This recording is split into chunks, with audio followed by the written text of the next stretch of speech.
So later on, we learned that Sam has felt away. Sam did actually feel away about Bob Dylan's song. I don't think he meant I don't think he verbalized that to Malcolm, but he did feel a kind of way about the song, and he had already drafted up what later becomes, A Change Is Gonna Come, just the phenomenal song by Sam Cooke. All right, so we're going to another point of contention. We have Malcolm and Muhammad.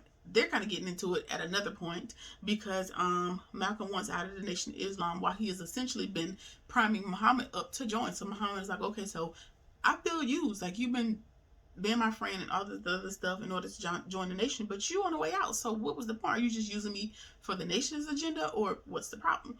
So he's also upset because Malcolm is trying to create his own organization when he leaves, and he wonders, like, what was the whole point of getting me to sign up if you about to go? Which I would feel away too. Like, don't hurt me up to join something and you on the way out. Like, what's your reasons for going so I can make my own decision? You ain't happy, I might not be happy either. Let me know. So, yeah. At another point, when there's a conversation, Jim announces that he plans to leave football and becoming a Hollywood actor, even though he's the greatest football. He's at the greatest football player of all time at this specific point in his life. He's at the height of his career. But we also know that even though he is record-breaking, he's a wonderful, phenomenal football player, that he isn't being compensated as such. And he's realized that there's more money in acting. Sir, I don't blame you at all. Go where the money resides, baby. What's your loyalty? I mean, because like he said, at the end of the day, we're all just basically show ponies putting on a show. Like, I would rather just be putting on the show I want to put on and make the money I want to make. If that means I have to bow out of football, that's just what it has to be, essentially. So, Muhammad Ali and Malcolm X, they also kind of sort of touched on colorism a little bit, but not as much as they could have. But I understand the movie was already long. They couldn't get into it, but there was a mention of it in passing. Don't know why that was interesting, but they did. All right, so was it Muhammad Ali? Maybe it was Sam Cooke.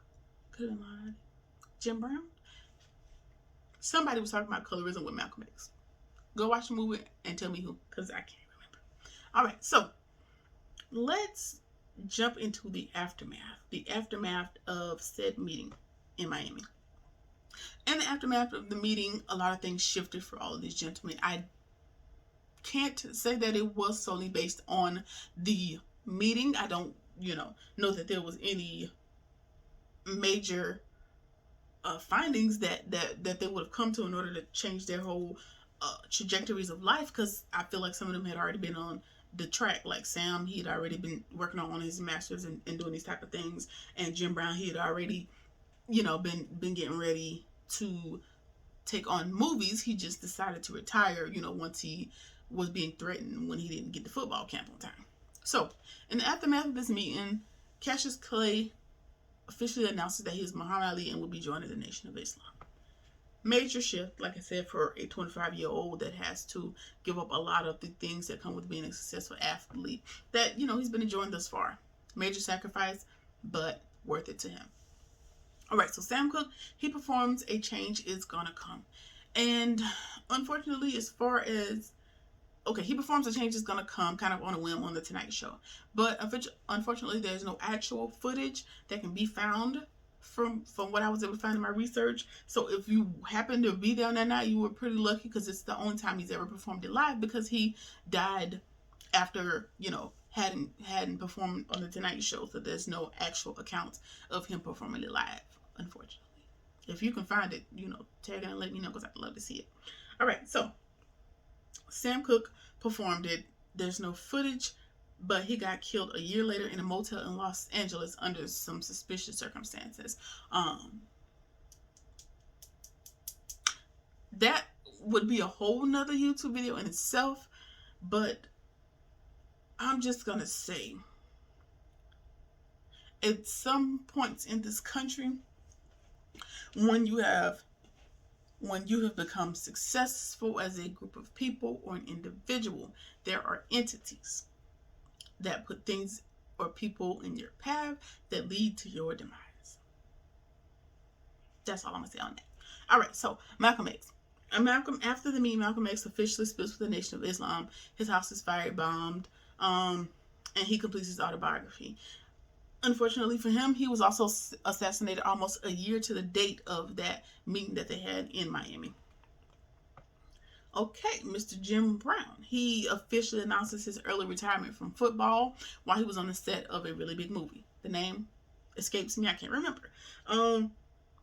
He announces his early retirement from football after being threatened by his coach to be fined. So he was on task to film the movie. However, things happen as they do, and he told him, I'm be a little late to camp. My movie's running a little long, but I'm coming.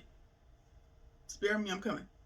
Well, his coaches thought, we ain't making no exceptions for you. So you're either gonna be fined and penalized for not being at football camp, while you're filming a movie. Basically, that was his only option. So he, tells him, no, that's not my only option. I'm just gonna go ahead and retire, and I'm gonna go over here and get this movie money. And that's exactly what he did. Again, I don't blame you. If the money's over here in movies, go get it. Because as you can see nowadays, lots of football players are doing both, which could have set a precedent. Now we know y'all can do both. We just gotta make some adjustments. Because if all your money-making people are walking out the door because you don't want to be flexible,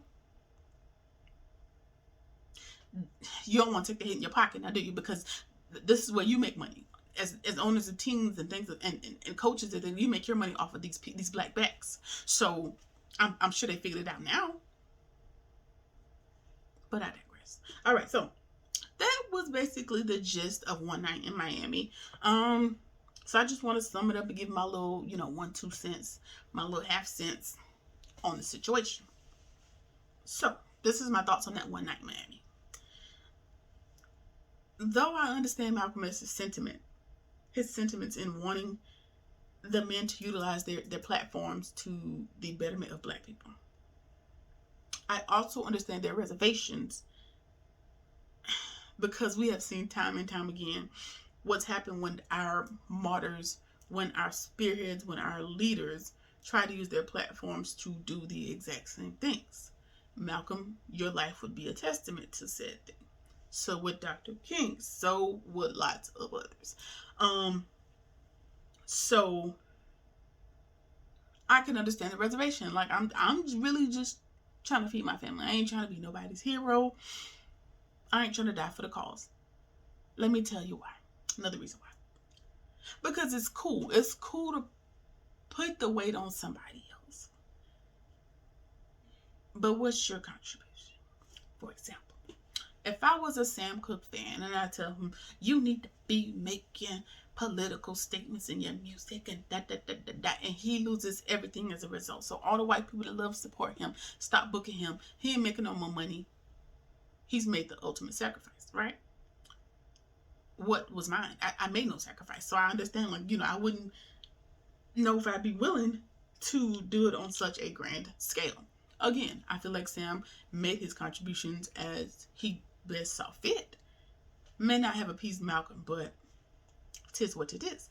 So even with their platforms, they had already established they face prejudices and mistreatment. So why would they want to subject themselves to that even more? Would be my question.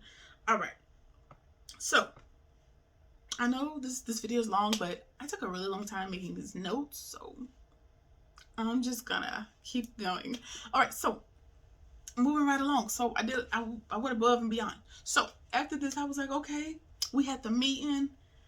This was in the midst of the civil rights movement. How did these people actually contribute or not to the movement? Now, I will preface that by saying I don't know whether these contributions were before or after the meeting at the hotel, but I just feel like I just want to tell y'all how each of these men contributed to the civil rights movement.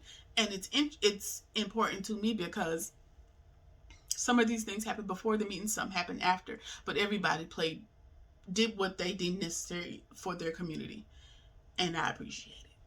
So I'm gonna tell you. All right, so Malcolm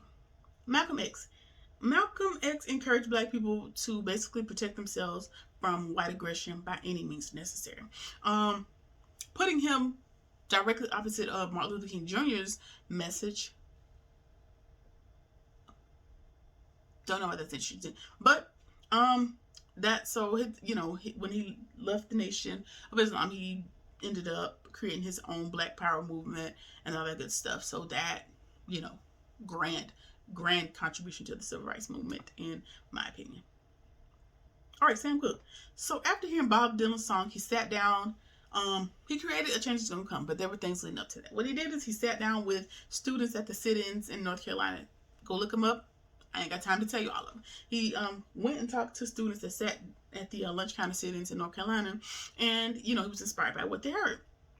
But there was a final event that took place that kind of thrusted him into A Change Is Gonna Come, which became the Civil Rights Anthem.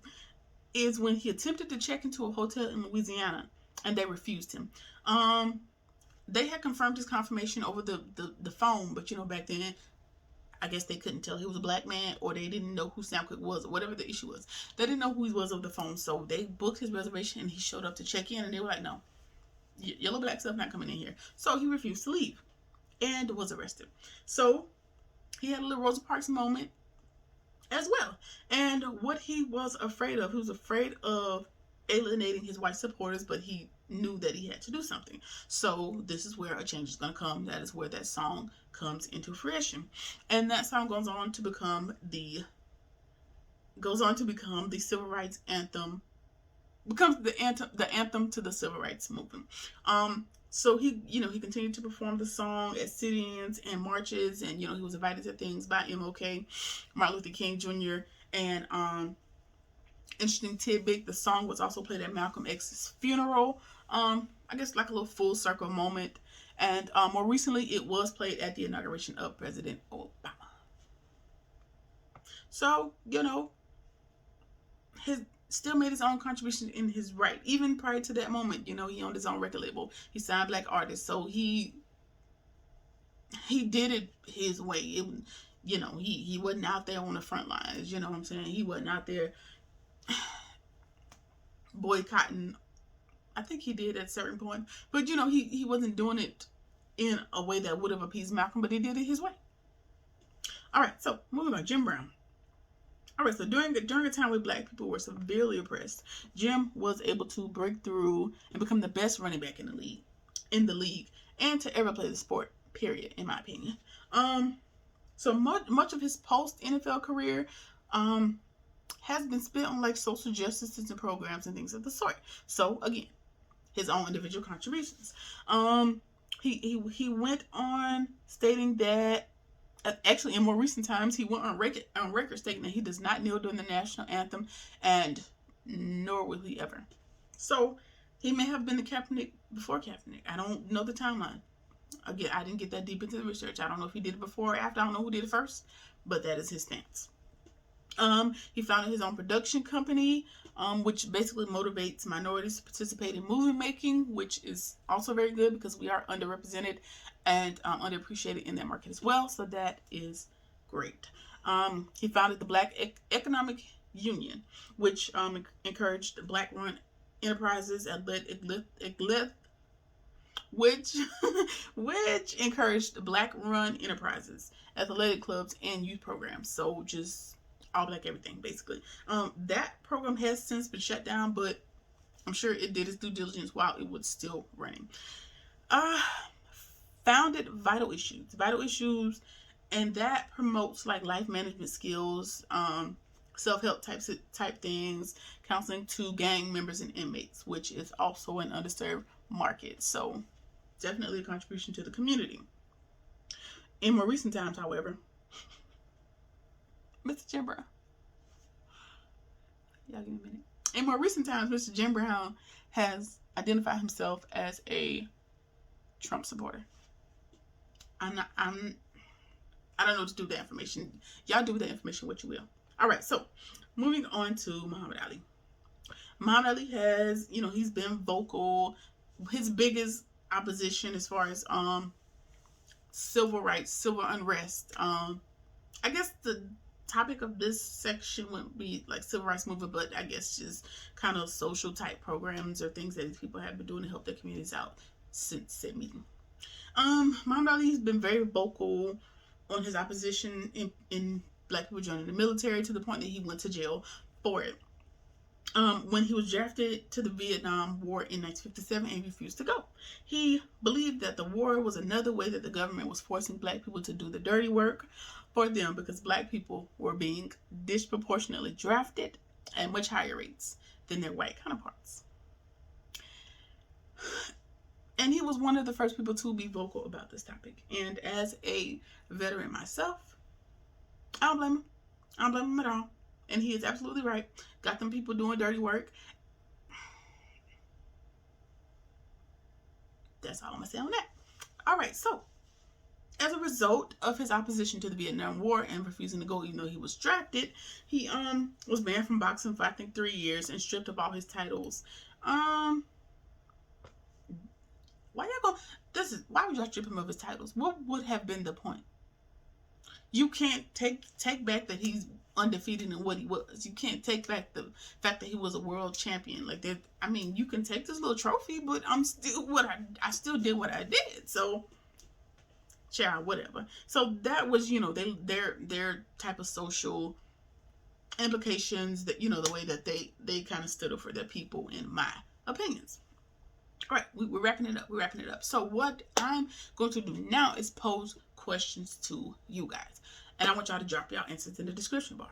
If you're watching this video, skip. Well, I should probably put that at the end, huh? I should probably put that at the beginning. Whatever. Skip down. So these are the questions. Y'all answer these questions for me, and I'm going to let y'all go. I ain't going to hold you. All right, so I got 4 questions for you. Do you think that Muhammad Ali should have still converted to the Nation of Islam, considering everything that he learned that night about the nation? Do you think he still should have converted? Not only that, but after Malcolm had left, there were things that happened to him. So I don't know. Based on what he learned that night, do you think he still should have converted? Question number 1. Number 2. Malcolm X and Sam Cooke, both of them believed that they were being followed by the FBI for their vocal roles in and how the people were being treated and injustice and things of that sort.